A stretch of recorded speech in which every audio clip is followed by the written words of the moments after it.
Rusty Quill presents. Push the Roll with Ross Bryant is an Ain't Slayed Nobody production and is intended for mature listeners only. Check the show notes for content warnings and please listen with care. Want to get involved?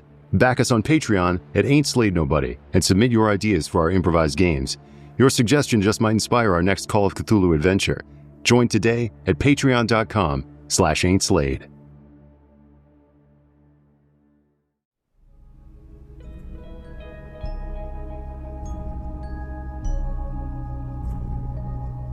What is Push the Roll, you ask? Well, that's what this episode is here to answer.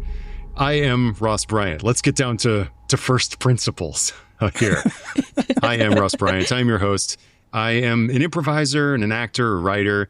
You might know me from shows I do on stage like the Improvised Shakespeare Company, or maybe from like Dropout TV, or from a bunch of bizarre commercials I've done over the years. I keep getting fed one in my Instagram, not to interrupt you, but I'm like, oh, that's my friend. Yeah. Odd pharmaceutical commercials whose makers shall remain nameless. Mm-hmm. Yep. Yeah. So that's who I am. But I'm here with my pals Cup and Paula, who also appear on Push the Roll. That's right. Yes. Hello. I started talking before I was introduced, which I feel like is like podcast hosting no-no, but I do what I want. That's right. Power move. Real power move. My name is Paula Deming. I am an actor, improviser, YouTuber, gamer. Oh, it's so weird saying all these words after my name, but I make a lot of content about board games. I play in a number of actual play games. Perhaps you have seen some of them. The Calyx with Good Time Society, some things with Chaosium, the Glass Cannon Network, a variety of places. Maybe you've seen some of those things, but if not, now you know me because you're here, so yay. And I am Cuppy Cup. Cup or Corbin Cup. These are all names you'll see floating around the internet. I'm known in this space as the producer of Ain't Slayed Nobody, just running and playing lots of games there. We started with Call of Cthulhu in the Old West, then branched out to other settings and eventually systems. We then went into improvised Call of Cthulhu games, which I think is what led us here. Ain't Slayed Nobody and Push the Roll with Ross Bryant share the same Patreon page, which I manage at patreon.com/ain'tslayed. Do go sign up for that sweet, sweet bonus content and to contribute ideas to this show. We already have a bunch of Ross stuff available on Patreon right now today. I guess I'm a promoter as well. Patreon.com/ain'tslayed. You won't regret signing up.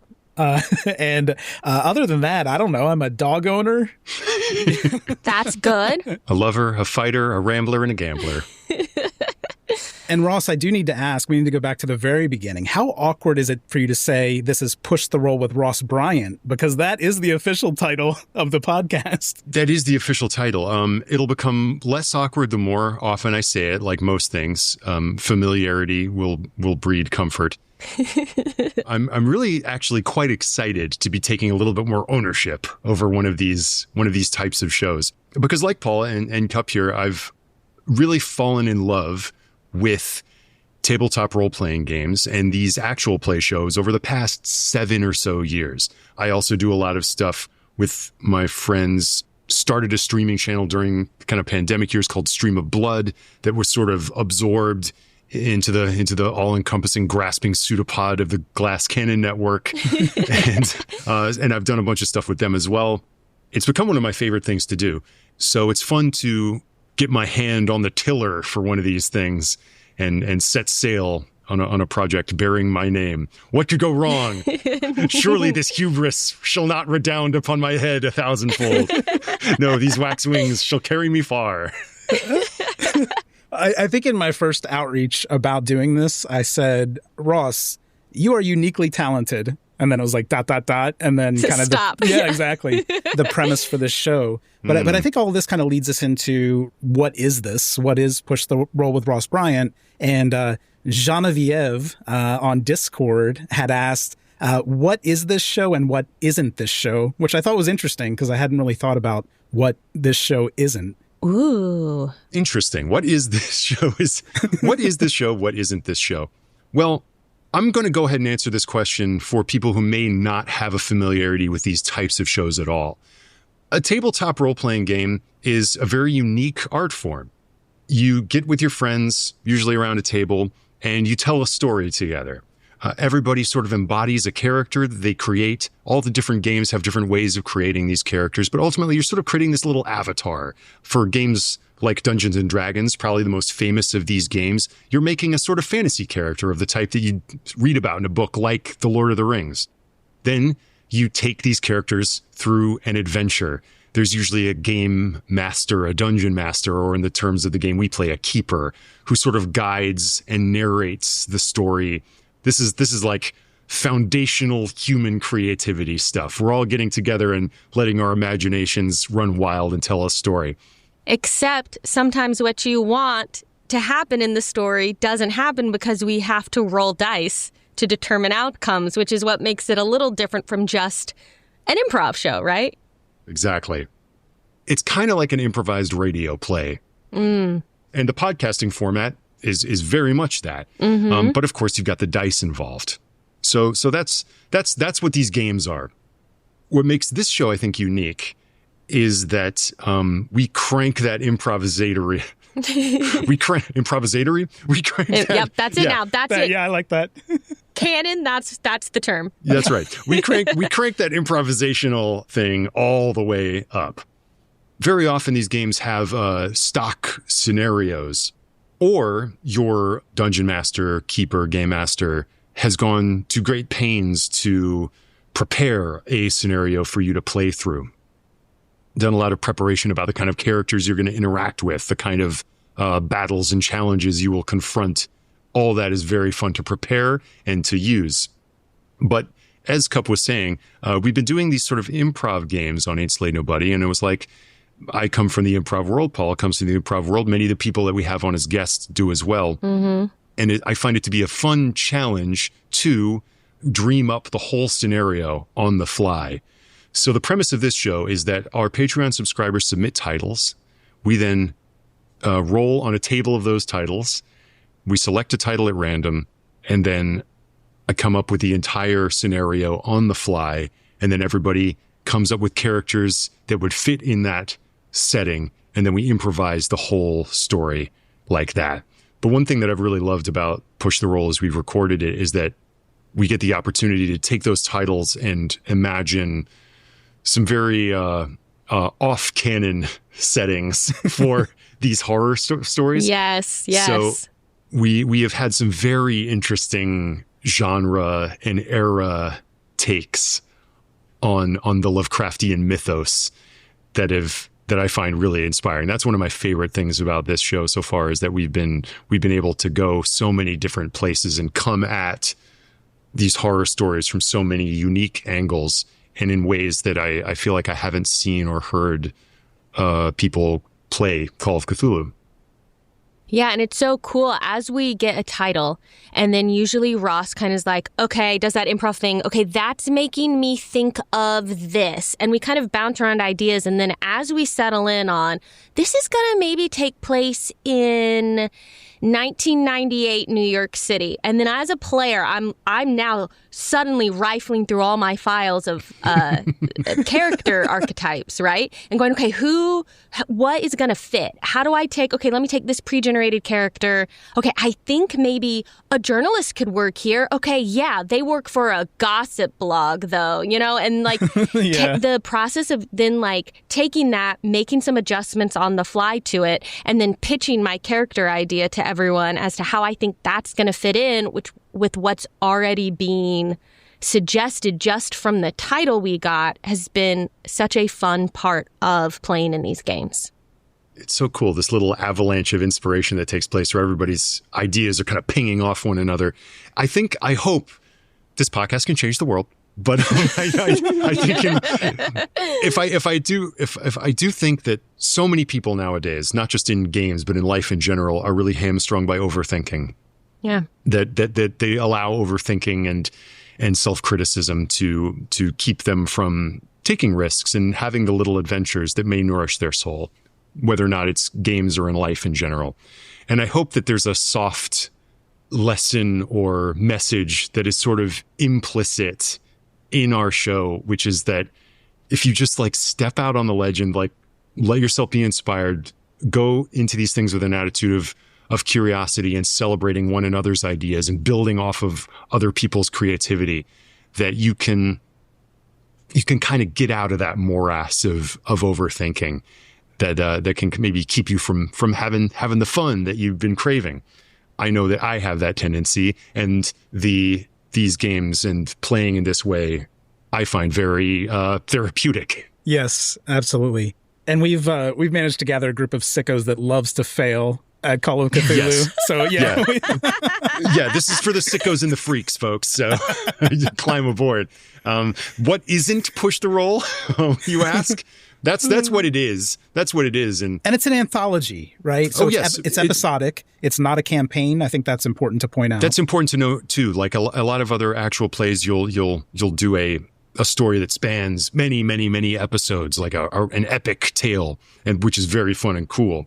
One thing I like about the show that we've created is that it is kind of like a horror anthology series. This is our own little night gallery. Oh, yeah. Tales from the Crypt. Yeah, exactly. Exactly. Like Tales from the Crypt or something. It'll be interesting as we record more of them to see how the different episodes may or may not rhyme with each other. Mm-hmm. Maybe there will be connections that will occur as we continue to go. Maybe a character who somehow miraculously survived comes back. Who knows? You never know. Probably with the last name St. Clair, Paula. Ooh, I do use St. Clair a lot. It's a last name I use quite often in these games, I've realized. But it helps me as a player also, talking about that feeling free, like take big swings. I don't need to worry about losing this character that I've had with me for 100 episodes already. I'm like, look, this person is here just for this. So why not read that book I know I probably shouldn't? Yeah. Why not look in that cursed box? Why not? Because that's going to be way more dramatic, and it's okay if this person doesn't survive. They're probably not coming back even if they do survive. That's right. Or if they do come back, they'll be changed. They'll be very different. Yes. And what isn't this show is kind of an interesting question. I think, as you probably already gleaned, this is a horror comedy show. So it's a show that doesn't take itself too seriously. These aren't stories that will be on rails, so to speak. They'll be very reactive to the imaginations of all the different players. And it's not, you mentioned audio drama earlier, so these are edited. So it's not raw. It's not raw, improvised tabletop role playing. So they're edited in terms of cleaning up dialogue. And then I am adding sound effects and music beds just to kind of thematically make it, I don't know, better to listen to. Yeah. Exactly. Like it's not as if we're sort of cheating the improv of it and like really filing all the edges off, but Cup is going in and editing things to make them more streamlined and doing interesting audio production to make the stories more atmospheric. But if I can flatter ourselves into a vibe that I truly want to cultivate in this show, there's a type of actual play or radio drama that is very, very serious and moody and intense. There's a kind that's really bonkers and silly and freewheeling. And I would hope that all of them will strike a balance between those two tones, where the stories can get really intense and creepy and atmospheric and vibey, but we can always pop out and as ourselves touch base with how much goofy and ridiculous fun that we're having and how off kilter or wacky some choice was, and hold a nice balance there where neither tone totally overwhelms the other. Yeah, and in editing, I think the tonal shifts have been my favorite part. I think that's one area as a keeper where you really excel, Ross, is, it's all light and it's fun and we're kind of setting up the mood and the drama, but then you just drop us into something so pitch dark that it's unbelievable. Good. And the reactions are always amazing. There have been multiple times in recording these episodes where I've literally been like sitting here in this closet I'm in and going, oh, or being like, oh no, like genuinely like creeped out. Yes. This Paul is flattering me right now, you see. No, yeah. I know how to make a keeper like me. Oh my gosh, your games you run are so good. Mm-hmm. But I'm such a fan of horror fiction and horror movies, and the way in which you can create these atmospheres And I grew up with one of my kind of media windows on the world being audio entertainment because my parents rather stubbornly didn't have a TV in the house until we were like 10 or 11 years old. Oh, wow. So I do. It's such a cool challenge to get with a group of people and build these atmospheres with words. I love it. And with Cup's amazing post-production. Oh, see, now he's flattering me, Paula. Yes. That's the other important person to flatter, the producer. And I think, so related to the kind of episodic versus anthology style of the series, Kane on Discord asked how long the episodes will be. So I should say it's an anthology, but they're split across about 3 episodes each. So I think most will be 3, some might be 2 or 4, but we'll basically have a session broken into 3 different episodes. And the plan is to drop 3, a full series on launch day, September 10th, and then drop them weekly every Wednesday is what I'm currently looking at there. But yeah, they'll go in 3 episode cycles for the most part.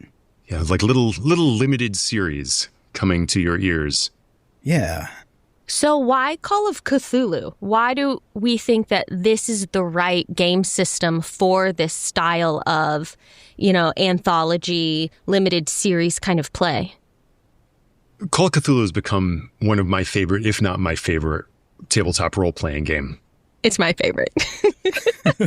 I think it's almost tailor-made for this kind of show or this kind of play, these kind of limited series, as we were saying.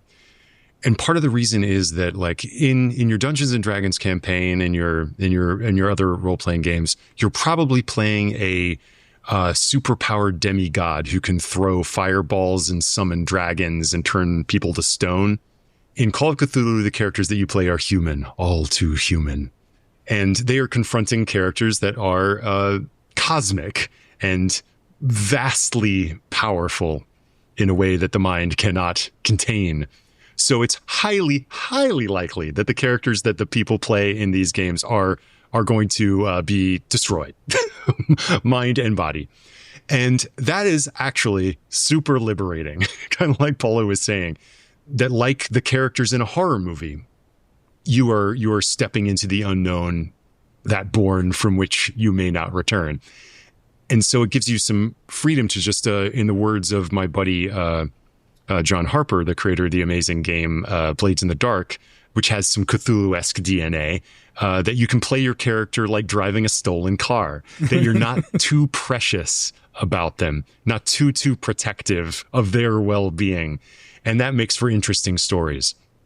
We probably all watched a horror movie where you're like, why are you walking through that door? That's so dumb. You know that something terrible is behind there. Don't go in the woods by yourself. Well, counterpoint, if they didn't do that, there wouldn't be a movie. We would have no story. So part of the fun of playing Call of Cthulhu is making the type of character that has a reason to walk through that door. Oh, yeah. And being the type of player that's gonna make them do it.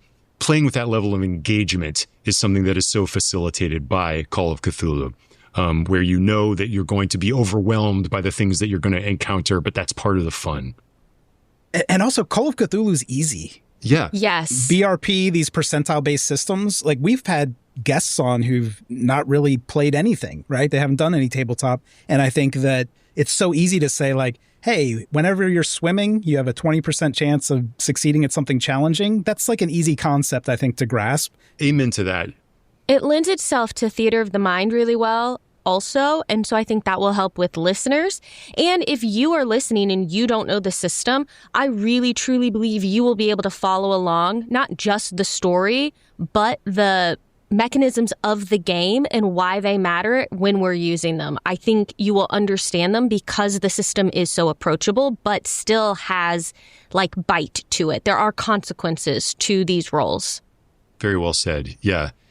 Yeah. Listening to the show is really fun in that we get to play with people who are really steeped in this game world, like Paul and Cup and some of our other friends, like Scott Dorwood, who's is a Lovecraftian character himself.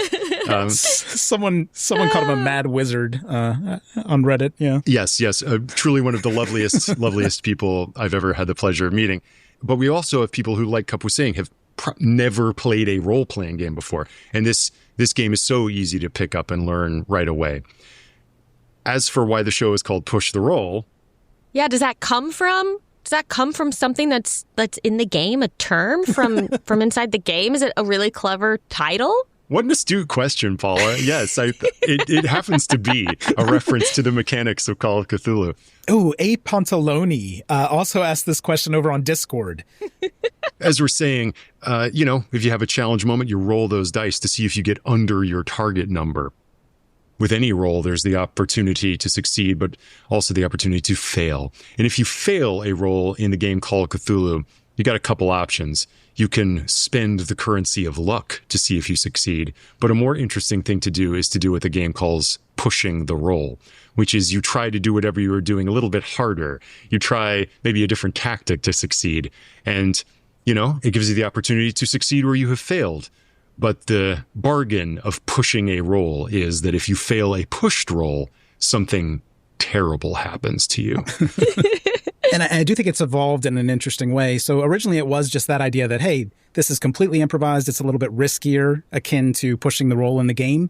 But then we mechanically implemented it into the show as well. So it's not always halfway or midway through the game, Ross, but at some point, whenever we remember, or when Ross remembers, he can basically, like, quote unquote, push the roll and ask for a second title to be introduced. And it really is just like a wrench in the works, something that can, just like pushing the roll with dice in Call of Cthulhu, it can be glorious or it can be a disaster, right? So it's the same idea. Usually it's glorious and a lot of fun, but sometimes the disasters are fun in Call of Cthulhu too. So it's it's the challenge of integrating some new information into what you've already created. The fun of improvisation is that, like, even in those moments where the wheels come off and you really feel, okay, we're trying to hammer this thing into shape, there is a How's he going to fit it in? How's he going to make it work? Yeah, there is some fun in seeing the wheels turn a little bit. Pushing the roll is all about taking a risk. And there is a risk about, like, just grabbing the title and then stepping out into the void to see if we can weave a little tale on the fly. Excellent. And then I think maybe I've saved the most important question for too deep into this conversation, but another question we've had quite a lot is who's in the show? Who's going to be in this? How do you kind of come up with the guest players and the cast? I'll start by just saying that we have kind of a rotating core cast. So just because I have all the passwords, I've been in all of them. Ross is in all of them as the keeper, of course. Yes, I have not yet barred Cup from the. You can't ban this one. We've been close. Zoom call. But I think other than me, Paula, you, and Scott Dorward have been in the most games. So again, part of that kind of rotating core. And then we also have Josephine McAdam and Nick Rosenberg in that rotation. Virginia Lee's also been in a couple of these. So this is kind of like a core cast that rotates a little bit. And then we have one seat that's kind of dedicated for a guest player. I was going to say a one-time appearance, but now I'm thinking about late night talk shows. Like, they come back. Maybe they'll come back and we'll continue the story. Who knows? Oh, I imagine that they will. It's a cool dynamic. I like that we've got this our little repertory company of players that kind of swap in and out in these rather consistent chairs. And then we've got our guest seat, so to speak. The people in our sort of rep company are people from the world of actual play, pretty steeped in these games. A lot of them are very skilled and prolific voice actors. But then we've got people from all kinds of worlds coming in to be in that guest seat.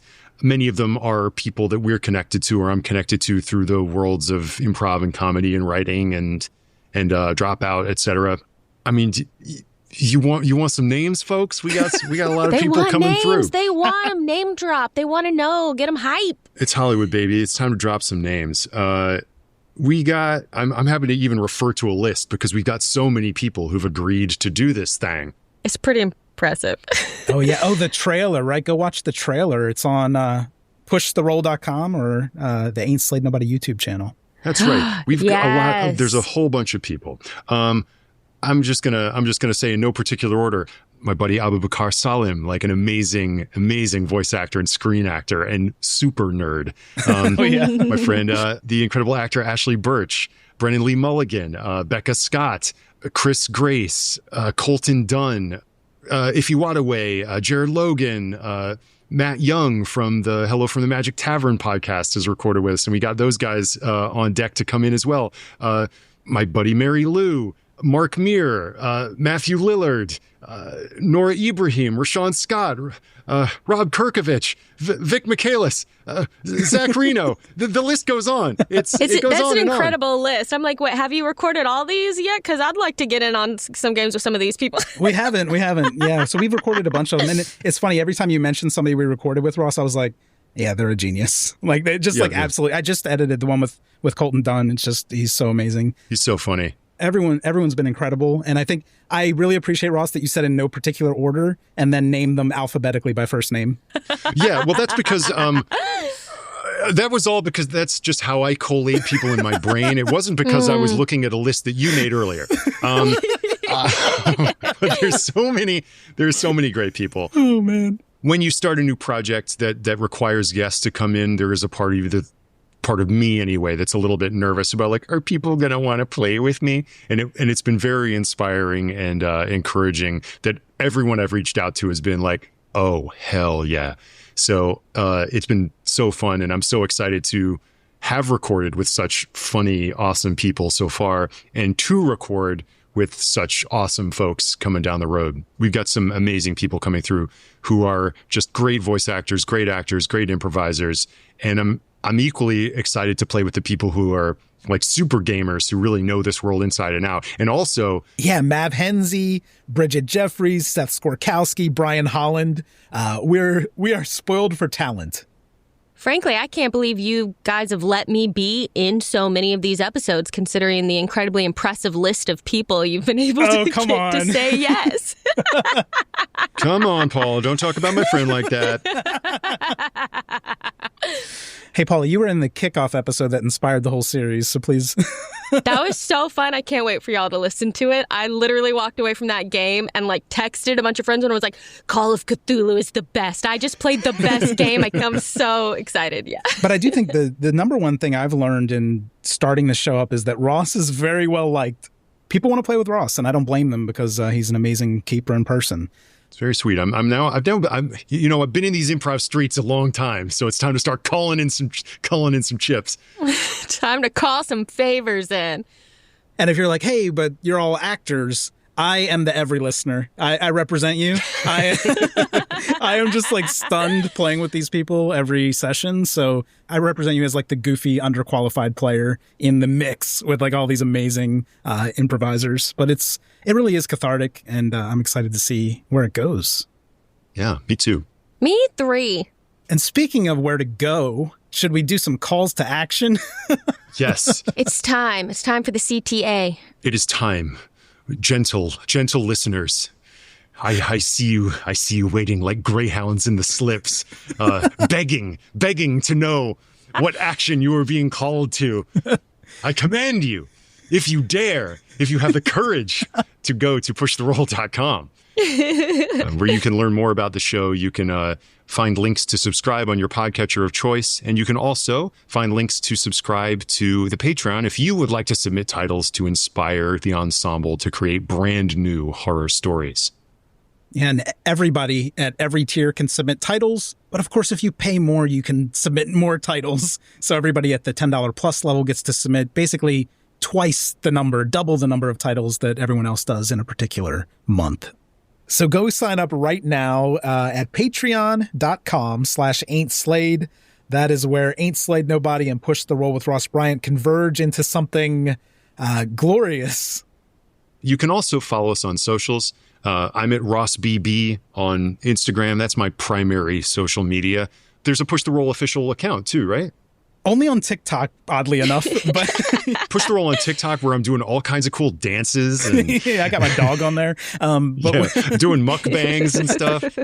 We've also been quite active in sharing clips from this show on our Ain't Slayed Nobody accounts. Other than Push the Roll on TikTok, we are Ain't Slayed on Instagram, Ain't Slayed on Blue Sky, and Ain't Slayed on just about everything else. So go follow us primarily on Instagram, Blue Sky, and TikTok. We are distributed by Rusty Quill, part of that incredible network of shows. So go check them out at rustyquill.com. And you'll hear more from Rusty Quill as we go. You probably know them from the horror anthology audio drama, maybe the most famous audio drama of all time, the Magnus Archives, and now the Magnus Protocol. Or maybe, we're an actual play, so maybe you know them from Rusty Quill Gaming. And I imagine we will eventually see some crossover with our friends at RQ. So we're over time, but that's never stopped us before. Yeah, I don't have anything going on. First of all, there's no shame in not having your title selected, okay? So it's a random roll, so don't feel like we're favoring other backers over you. It's just the way the dice come up, right? It's chance.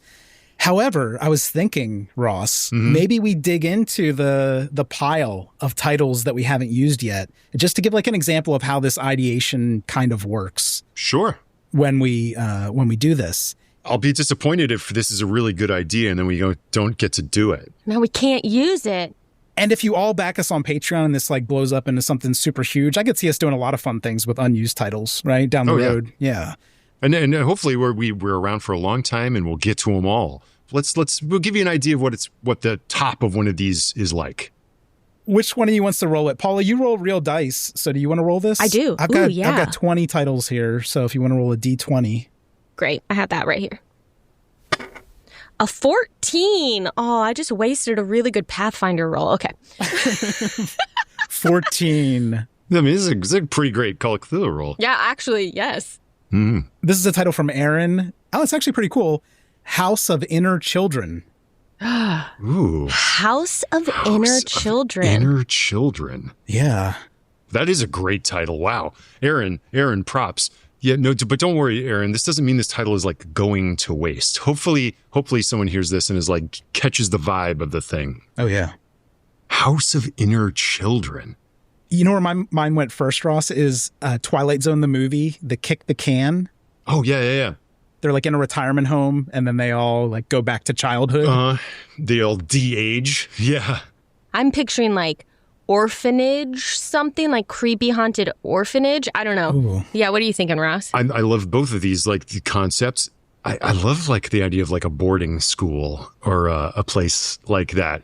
This is a genre of thing that I am only aware of because of the internet, and I feel like it's come into prominence over the past 10 years. The idea of dark academia, of things that are set in Gothic boarding schools and tweedy English universities. We're thinking lots of tartan skirts and tweed blazers. Oh yeah. Like head boy and head girl, that's the setting, I think. The class. Yeah. That is the setting. Okay. I want you all to start thinking of characters, students, that would be at a 1970s English Gothic boarding school. Ooh. Every window has a stony peak. Every corner of every building has a horned gargoyle leering down on you. And you are all students at this recently coeducational boarding school. Actually, no. Let's make it a boys' school. We're all boys. Okay, yeah. All kinds of weird stuff can happen. Yeah. Oh, gosh. Okay, so I'm throwing away the name I was just thinking of because it was not a boy's name. You know what? You could, maybe this is a she's the man situation and you're... I love a good girl disguised as a boy for some reason storyline. I'm not sure it quite fits. Here, okay, 1970s. Well, I just want to be Edward. Love that. So that's my first idea. Edward, and maybe I know I referenced this earlier, I could use the journalist kind of character sheet and make him like the editor of the school paper or something. Great. Maybe he's like that kind of, he's investigating. He's always, and maybe he doesn't have quite, he's not as moneyed as maybe everyone else at this school is. Maybe he's on some sort of... A scholarship boy. Scholarship, yes. So must always have to be proving myself. Yes, indeed. Oh, it must be so hard to feel the barely perceptible but social slights of your social betters as they move past you in the hallway. They say them so politely, but I know what they're really thinking. but you're here because of merit and achievement. That's right. It's because I'm actually smart. I earned my place here, and I'll prove it to all of them. Amazing. And if there's anything strange going on, any scandals, I'll uncover it. In fact, as a matter of fact, let's really just as a nod to things, let's call this this is a college, even though it's a school, in the way that Eton College would be considered that way. This is a Dunwich College. Oh, yeah. Nice. Yes. Yes, it is. And I've always wanted to play a Crispin. I'm sad that this is fake, that we're not actually going to play it out, because this is my chance. Just like I use St. Clair. I'm Edward St. Clair, by the way. Just like I use St. Clair all the time. St. Clair's probably too fancy of a name for this character, but whatever. It's not his real last name. He just uses it to fool people. You could be Crispin again. I think Crispin Halbrook, and I wanted to think of a name that would fit like a really pale, wiry kid with like a mop of black hair. And he is a chess prodigy, and he was like winning adult chess tournaments when he was 12 years old. But at the same time, he's like a complete disappointment to his parents, who want him to be a piano prodigy. So he comes from a family of musicians, and they all are just like masterful musicians. He never could really pick it up, but he has that kind of mind. So he's been able to really soar as a chess player, but they have no interest in that.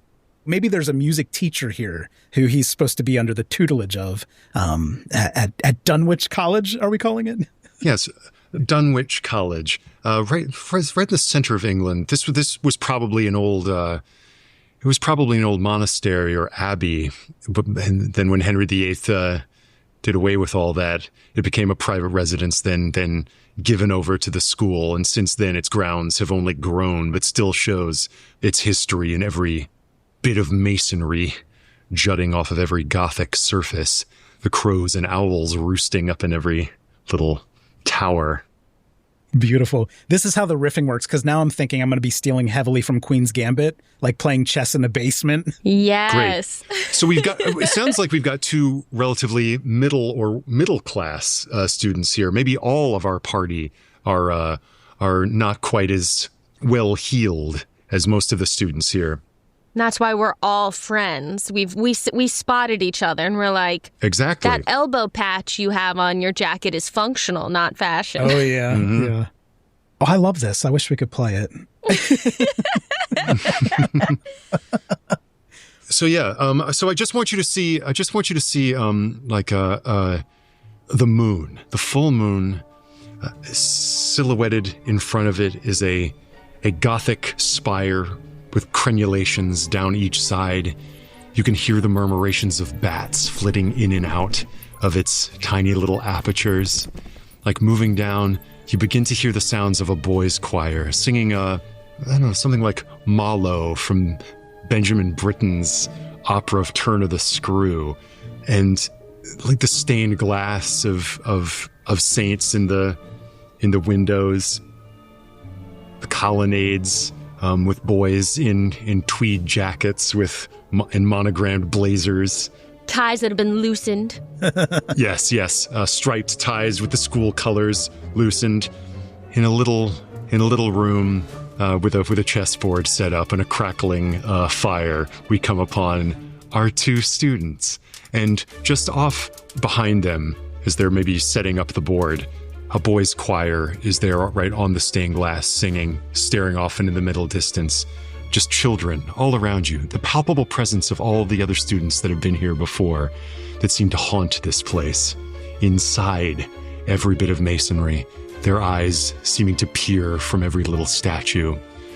Children inside the walls, inner children, if you will. Isn't it strange, the idea that we might leave here and not be children anymore, but be totally different, like completely grown up and not even the same as who we were when we first came? Oh, come on, Edward. It's your move. Oh, sorry, I was just waxing poetic on an op-ed I was thinking of. How does this school change us irreparably? I guess, pawn 3 to knight 8. Paula doesn't know about chess. That's illegal. I don't know. Playing with unconventional rules, are you, St. Clair? This is someone coming to, yeah. And, this is how we get going. Yeah. Oh, that's fantastic. Yeah. Oh, man. Well, thank you, Aaron. Yeah, that was a cool title. I'm like, we file it away. Let's play it because I got thoughts on what happens at this school. Exactly. Same.